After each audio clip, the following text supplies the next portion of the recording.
Mən Ramiz müəllimlə aşağı yuxarı 30 ildən artıqdır ki tanışam. İlk tanışlığımız 1990-cı ildə baş veribdi. Özü də çox belə qeyri bir rəsmi vəziyyətdə biz tanış olmuşuq. 90-cı il deputat seçkiləri dövrü tanış olmuşuq. Amma ondan sonraki dövrdə söz yox. Biz Yeni Azərbaycan Partiyasının yaradılması prosesində dəfələrlə telefon və digər vasitələrlə ünsiyyətdə olmuşuq. 1995-ci ildə prezident administrasiyasına mən təyin olunandan sonra artıq birbaşa, bilavasitə onunla birlikdə işləmişik və bu işlədiyimiz müddətdə də aşağı yuxarı 25 illik təxminən müddətdə də demək olar ki, gün ərzində ən azı bir neçə dəfə ünsiyyətdə olmuşuq. Mən bugün daha çox Ramiz müəllimin dövlət, ictimai, siyasi xadim kimin mövcud keyfiyyətlərindən danışmaq istəyirəm. Söz yox ki, Ramiz müəllim 20-ci əsrin ən böyük dövlət və ictimai xadimlərindən biridir. Mən siyasi xadim demirəm Ramiz müəllimə, çünki Ramiz müəllim müstəqil şəkildə siyasətlə məşğul olmayıbdır.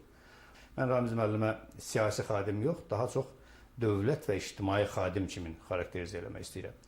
Dövlət xadimi olaraq Ramiz müəllimdə dövlət xadiminə, dünyanın ən məşhur dövlət xadimlərinə malik olan bütün müsbət keyfiyyətlər var. Dövlət xadimi ilk növbədə necə olmalıdır? Qlobal düşüncəli olmalıdır. Yəni, baş verən hadisələri daxildə, xaricdə və ətrafda baş verən hadisələri aydın təfəkkürlə təhlil eləməyi bacarıb, ondan lazımi nəticələr çıxarmağı bacarmalıdır. Ramiz müəllimdə bu dövlət təfəkkürü və dərin təfəkkür, mən deyərdim, var. Ramiz müəllimin dövlətçilik təfəkkürü hər bir dövlət məmurunun həsəd apara biləcəyi dərəcədədir. Oradan da çox dərin dövlətçilik təfəkkürü var. Mən məsələn 25 ildə administrasiyada işləyə-işləyə həm ümumilli lider Heydər Əliyevdən, həm prezident İlham Əliyevdən çox şeylər əxz eləmişəm. Amma etiraf eləməliyəm ki, Ramiz Mehdievdən də əxz elədiyim kifayət qədər, xüsusən də onun dövlət qulluğu ilə bağlı, dövlət idarəçiliyi ilə bağlı, dövlət təfəkkürü ilə bağlı çox şeylər var. Ramiz müəllim hər şeyin başında dövlətin maraqlarını, mənafeyini qoyub təmişə.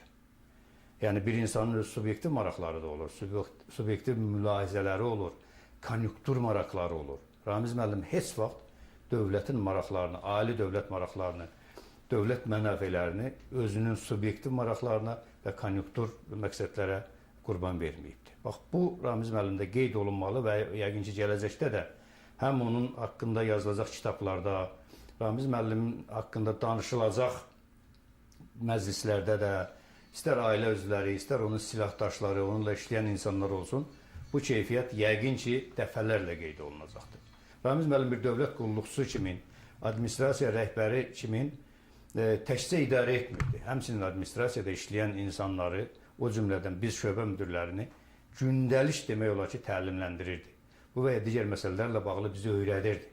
Necə işləmək lazımdır, hadisələri necə dəyərləndirmək lazımdır, necə yanaşmaq lazımdır, dövlətin maraqlarını necə ifadə etmək lazımdır.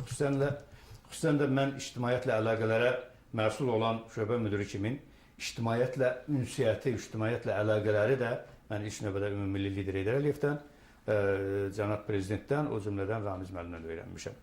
İctimaiyyətlə necə dinləmək lazımdır onlara, mövcud onun problemini necə izah etmək lazımdır, həll etmək mümkündürsə həll etmək mümkün deyilsə ona necə izahat vermək və o insanı necə buradan razı yola salmaq lazımdır. Odur ki, Ramiz müəllimin 50 ildən artıq dövlət qulluqçusu fəaliyyəti, aşağı yuxarı Ramiz müəllim düz 50 ilə qədər Azərbaycanda yüksək postlarda olub, yüksək vəzifələr tutub, bunların da əksəriyyəti ümumilli lider Heydər Əliyevlə və müstəqil Azərbaycan dövlətliyi dövründə, yəni 2003-cü ildən sonra prezident İlham Əliyevlə bağlı olub. Həmişə Ramiz müəllim ətrafındakı insanlar arasında, onu tanıyanlar arasında, onunla işləyən insanlar arasında deməli, yüksək hörmətə və yüksək ehtirama layiq olubdur. Ramiz müəllimin bir keyfiyyətini mən xüsusi qeyd etmək istəyirəm. Həddən artıq nizam-intizamlı bir məmurdur. Mən inanmıram ki, Azərbaycan cəmiyyətində, Azərbaycanda Ramiz müəllim qədər rəhbərin verdiyi tapşırıqları dəqiqliklə və məsuliyyətlə, nizam-intizamla yerinə yetirən ikinci bir məmur olsun. Mən şəxsən özüm Ramiz Mehdiyevlə bu sayədə müqayisə oluna bilmərəm. Mən bəlli məqamlarda əlbəttə verilmiş tapşırıqların əsas qayəsini tutub, onun əsas belə deyək, sahələr üzrə icrasını təmin edirdim. Amma dəqiqliklə son nöqtəsinə qədər burada necə ola bilər, o necə ola bilər, bütün mənfi və müsbət nüansları ölçərək icra etmək keyfiyyətlərini mən Ramiz müəllimdən öyrənmişəm. Bəzən olur ki, Ramiz müəllimə bu və digər biz kadr təqdim edirik. Bu kadrı şöbəyə götürmək lazımdır və yaxud da bizim rəhbərlik elədiyimiz digər qulluq sahələrini götürmək lazımdır. Bizim orada buraxdığımız və yaxud da ki, fikir vermədiyimiz nüansları Ramiz müəllim tutur həmişə. İnsanların tərcüməyi halında, insanların fəaliyyəti ilə bağlı bu və digər illərdəki onun tərcüməyi halındakı məqamları o qədər dəqiqliklə və ustalıqla Ramiz müəllim tutur ki, biz həmişə deyirik ki, Ramiz müəllimin senzurasından keçdisə, deməli, bu yaxşı bir dövlət qulluqçusu, yaxşı bir məmur olacaq. Sözün həqiqi mənasında Ramiz müəllimin yazılmamış və müəyyən olunmamış bir senzurası mövcuddur ki, o yalnız Ramiz müəllimin qəlbində və beynindədir. Yəni, bir delonu, hər hansı bir şəxsi işi, hər hansı bir əsəri, bir məqaləni, bir məruzəni, bir məktubu, müraciəti, yəni bu müraciətlər prezident üçün hazırlanan bütün o sənədlər Ramiz müəllimin baxışından keçəndən sonra cənab prezidentə gedir. Biz dəfələrlə baxırıq, dəfələrlə onu işləyən müəlliflər və onu redaktə edənlər baxır.